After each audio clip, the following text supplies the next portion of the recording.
Bonjour, bonne soirée. Il est 18h33. Donc, je continue une série ce matin, pardon, avec le décalage horaire. Donc, c'est pas Chantal Marionnette. Ça va être Chantal Fluffy. Donc, tu peux trouver mes vidéos là que je vais changer les prénoms des vidéos. Donc, c'est Fluffy. C'est le nom de mon chat quand j'étais petite. Donc, j'ai plusieurs vidéos qui sont certains, c'est des esquisses, des essais tout simplement. D'autres vidéos que je fais, c'est des mémoires pour moi, pour mes études et mon travail. Et puis, d'autres vidéos que je fais, c'est des travaux, des études, et puis à ma propre défense, puis à la défense de d'autres personnes là, que je connais. Et puis, ce qu'on appelle aussi des stencils. Donc, j'ai eu un problème là d'alimentation électrique là depuis 2 semaines. Donc, je viens de revoir l'électricité. Ça a été vraiment pratique avant les vacances d'été. Pour certaines personnes, de savoir que des choses qui existent. Donc, si quelqu'un te répond, dire, OK, mais toi, tu vis dans une vie parfaite, là, oui, en fait, il faut faire attention à ces gens-là qui parlent comme ça. Il y a des personnes qui vivent dans un cadrage de vie qu'on dit, c'est pas que la vie est parfaite, c'est que la vie, elle est menée tout simplement dans une vie de sécurité, d'engagement, de bien-être, de bien savoir faire, de bien-être et être dans l'être de bien, et de savoir qu'il y a des choses qui existent.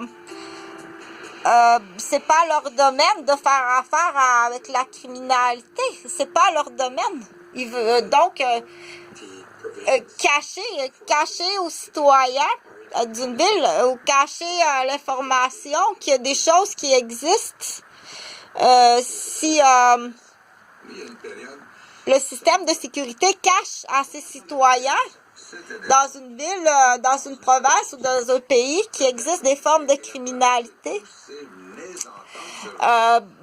pourquoi qu'une madame saurait que ça existe? Donc, là, bien entendu, en arrière-plan, là, c'est à l'extrême, là, c'est Friday the 13th, là. Mais il existe des choses, je t'invite à regarder, là, la vidéo, juste avant que j'ai fait tantôt, pour dire, dans les procédures de prudence, j'en ai fait plusieurs dans mes travaux, au cégep, puis à l'université. Des mesures de prudence, et encore là, quand on a affaire à des menteurs, on va dire, mais comment déceler la menterie si c'est de la menterie pour attirer quelqu'un quelque part? Quand c'est des menteries, là, des fois, il y a des fausses familles, des fausses preuves, des faux appartements, des faux chalets, des fausses maisons. Donc, prendre quelqu'un au piège, là, c'est facile. Prendre quelqu'un au piège. Donc, on sera jamais autant prudent que de dire quelles sont toutes les mesures de prudence possibles là, qu'il faut y voir avant que ça arrive. Donc moi j'en ai fait quelques-uns dans mes vidéos là, des mesures de prudence. J'en ai fait quelques-uns vulgarisés, faciles à comprendre pour la famille comme ça. Et puis mais j'aurais aimé en faire plus là pour les vacances de l'été, là, les bars de piscine, les bars de chalet, les nouvelles familles reconstituées qui partent en vacances en camping. J'aurais voulu en faire plus parce que les citoyens sont pas nécessairement avisés au titre juste que tout ce qui existe. Là, c'est pas dans tes nouvelles, c'est pas dans tes nouvelles de la ville, le Québec, là, où que tu informes exactement qu'est-ce qui existe. T'en caches beaucoup. T'en caches vraiment beaucoup de l'information. Là, c'est beaucoup plus criminalisé que ça. La province de Québec, c'est très criminalisé. Donc, j'aurais aimé en faire plus là pour les citoyens, les familles depuis les vacances, mais donc j'ai pas pu là parce que j'avais pas d'électricité.